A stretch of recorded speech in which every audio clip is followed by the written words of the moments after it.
10 money habits that's gonna keep you broke forever. I think all 10 of these points, all you guys can actually appreciate. Hopefully you guys can learn something from it so that you guys don't actually be broke in the future. Number 1, no financial goal. If you got no financial goal, folks, then it's very easy to just drift through life with no sense of purpose. This is probably the most important point out of all 10 points. No financial goal. This is what I call living a life by design or living a life by default. I teach my kid right now how to actually have financial goals. I teach them how to actually live a life by design. I tell Russ and Hudson, you guys, we gotta actually be smart, right? You gotta have a goal on, you know, the money you're making, right? For all your different business you're doing. Then you gotta know how to manage your money. Some of the money you guys can spend on yourself and use that to go eat with your friends and go to the movies, right? And then the rest of it, you gotta put it in a saving. And then with your saving, we gotta figure out how we can actually invest your money. Well, if you're young out there, I want you to think about this. There's 2 tracks I want you to think about. One track is making money. The same time, you gotta have another track running in the same direction called investing your money.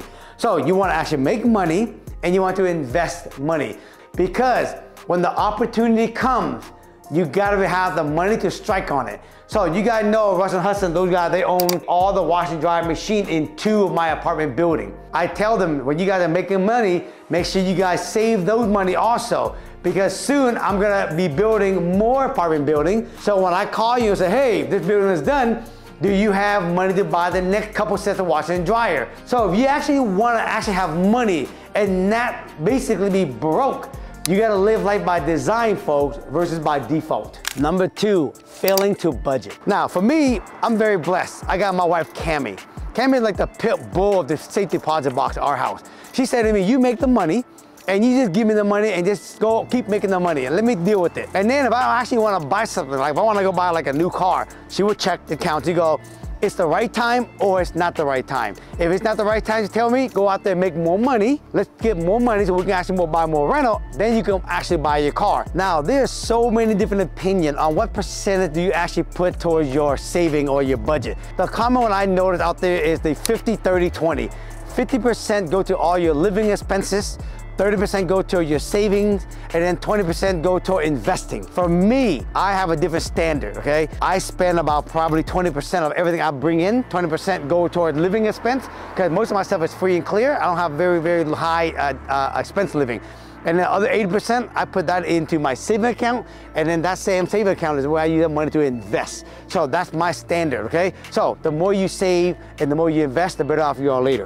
Number 3, spending beyond your means. This is where I see a lot of people do unconsciously. They are actually right now making $5 and they're spending $10, but they don't even realize it. Because a lot of times they put it on their credit card or they put it on debt and they pay it monthly. This is how you always guarantee to be broke. The young people right now that's making good money out there, they're the one who's doing a lot of this. They're making good money and they're spending more than they actually make. I mentor a lot of the athletes, and one of the things I notice is that a lot of them are spending more than they're actually making. They get this check that's coming in and they go, you know what? I'm gonna go spend this money. Because you know why? Tomorrow I'm gonna get another paycheck coming in next month. The problem is that they end up spending more than the paycheck coming in because they put a lot of things on debt. But here's the problem. That money ain't guaranteed in the future. So you really gotta think about it, folks. If you're spending all the money now and you're not even putting it away later, you're really gonna have a problem. So this is a problem that I see a lot of people doing. They're spending more than they're actually making, and this is the formula that's gonna keep a lot of people broke. Number 4, impulse buying. This is where a lot of people never think about, okay? They just think of it in the moment. Unplanned purchase, but they don't think about the long-term effect later.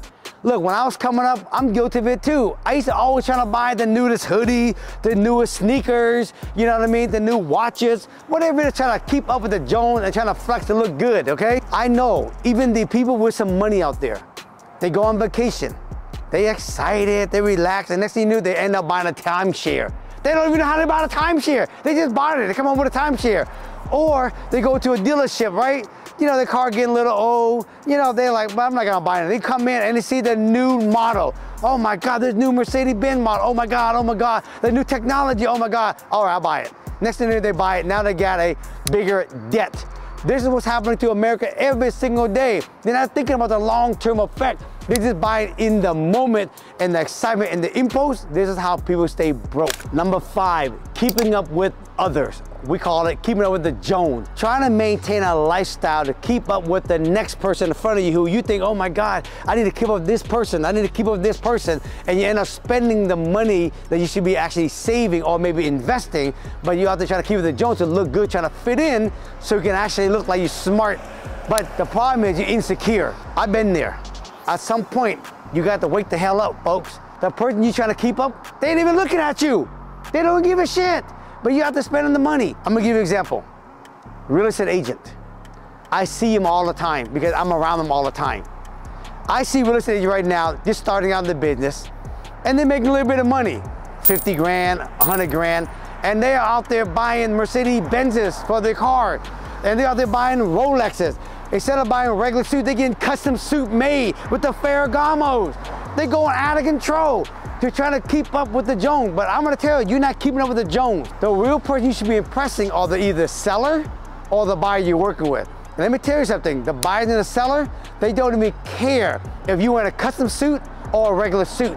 They don't care if you got an Apple Watch or a Rolex watch. They don't care if you drive up on a Mercedes Benz or you driving up on a Lexus. They ain't even looking, they're not paying attention. But you think you're trying to impress them, but you're not. You're trying to keep up with the Jones so you can look good and feel secure and smart. So the problem is really who you're impressing. The problem also you got is social media. It's making everybody right now look like they're rich and famous, but majority on social media are broke. Number 6, not saving. I think it's great to make money, go spoil yourself, buy some nice shoes, go buy you a nice car if you got that, you're making good money. But also, folks, think about tomorrow, because one day you are gonna get old and you're not gonna have the same motivation. You're not gonna have the same stamina to keep producing at a high level in active income. Warren Buffett has a great quote. If you don't find a way to make money while you're asleep, you're gonna have to work until you're old and die. And that's what most people is, because they all worrying about, you know what? I need to make some money and I wanna actually live now good. But I'm not worrying about tomorrow. Why not do both? Why not make good money coming through, take some money, live yourself a good life right now, and then put some of that money and invest it so you have something for tomorrow. Now later on, when you get to my age, 53 years old, you can stop working. But then you also have, let's call it real estate investing, that's paying you good money every single month so that if you actually don't have to work. But if you choose to work like me, you can go to work and make more money just for the hell of it, to keep yourself occupied. But for actually working and living good now and not thinking about and saving for tomorrow, I think you're not being responsible. Number 7, no emergency fund. This one, man, I tell you, I can't even tell you how many people always say this. It's stupid to have money in your bank account and your savings because it's not making you money. Folks, there's also a thing called being responsible or having peace of mind money or what I call emergency fund money. It's okay to have some of that money around because you're always gonna need it. Look, if you don't have emergency fund and you know, something arise, if you're doing projects or, you know, something came, like the car, you got in a car wreck, you need money. If you don't have emergency fund, what do? You go out there and you start charging more on a credit card. We're gonna talk about credit card next, okay? Or you go out there and you start borrowing money from other people and they charge you high rate, you know, for borrowing the money. Or you gotta get a loan against your house, right? All that happens because people don't have emergency fund around. I'm gonna give you a good example for me. For me, I do a lot of real estate investing. When I'm out there building houses, rehabbing houses, I always need emergency fund. Because I can tell you, I did a project where I didn't realize that, you know, the city wanted me to actually extend a water line. They didn't tell me that at the beginning. So I'm almost toward the end of the project and the city goes, you know what, you need to actually extend the water line. After all the arguments, right, I didn't win. So I had to cut the street open and lay in 200 yards, okay, of a new water line. It cost me over $300,000, you guys, to do this. And luckily I had the money to pay for it because the bank wasn't gonna give me the extra money.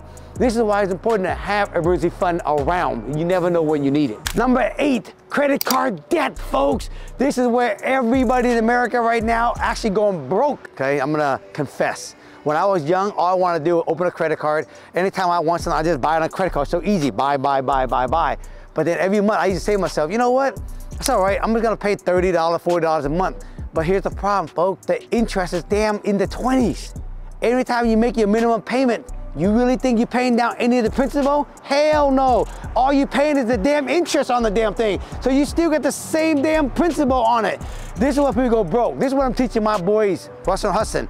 If you're gonna have a credit card, you gotta be responsible. If you can't pay the damn thing off every single month, don't charge the damn thing. Number 9, relying on one source of income. Here's the challenge with a lot of people out there. They rely on one source of income. And when that source go away, let's say your 9-to-5 job, if that source go away for some whatever reason it is, it's gonna put you in a very bad financial situation. The key is you gotta start thinking about, how can I actually create more different legs of income? Let's say this table. This table now has 3 legs. If you took 2 legs out, this table become very weak, okay? And it can really just collapse. You gotta look at the financial situation the same way. If one source is doing well, which is great, right? But if you had 2 sources, or 3 sources, or 4 sources that's actually strong, it can withstand a lot of storm in the future, okay? So for example, when I started as a real estate agent, okay? You know, I was doing very well as a realtor. But here's the problem. I was always the one who actually got to go show houses and list houses, okay? When I'm on vacation, at that time, there was no such thing as buyer agent or even listing agent when I started. So when I was on vacation, there was no business. And that's what's the big challenge was. And later on, you know, buyer agent shows up and listing agent shows up. You can basically create those into your system. So when I was doing well, I had enough money, then I created a second leg called, I'm gonna hire a buyer agent to go show houses if I'm not around. Then I hire a listing agent. If I'm not around, they can go list houses. That created stronger legs so I can actually withstand, so I can actually grow my business. When I did well as doing all that, then I started adding wholesaling. As I did well with wholesaling and my real estate business running well, then I started adding another leg called flipping houses. When I did well with that, I started adding a leg called buying rental and keeping it as rental property and create passive income. This is what I mean by trying to add more leg to your table in the world of finances, so that one day if one leg disappears, 2 legs disappear in your financial, you're not gonna get hurt and you're not gonna go broke. And number 10, avoiding financial education. I'm 53 years old now. When I started real estate in 1991, the first 3 years I didn't do very well at all. In 1994, I hired a real estate coach. And that coach actually taught me how to go make money as a realtor, right? And then what happened, I was making good money. And then what happened was I went and met another mentor who taught me basically how to actually make my money work for me when I'm asleep. So I hired this person to do that. Then I ended up hiring a financial coach that taught me how to grow my business, right? So I can make more money. Also hired, listen to this, a mindset coach that taught me how to break through a lot of the mental barrier on actually how to elevate to, you know, making $1 million or $2 million, $3 million, and hundreds of $millions in net worth, because it was more of a mindset blockage. I had to hire one of those coaches. Tony Robbins had this best quote that says this: you gotta continue to always live a life of Kanai.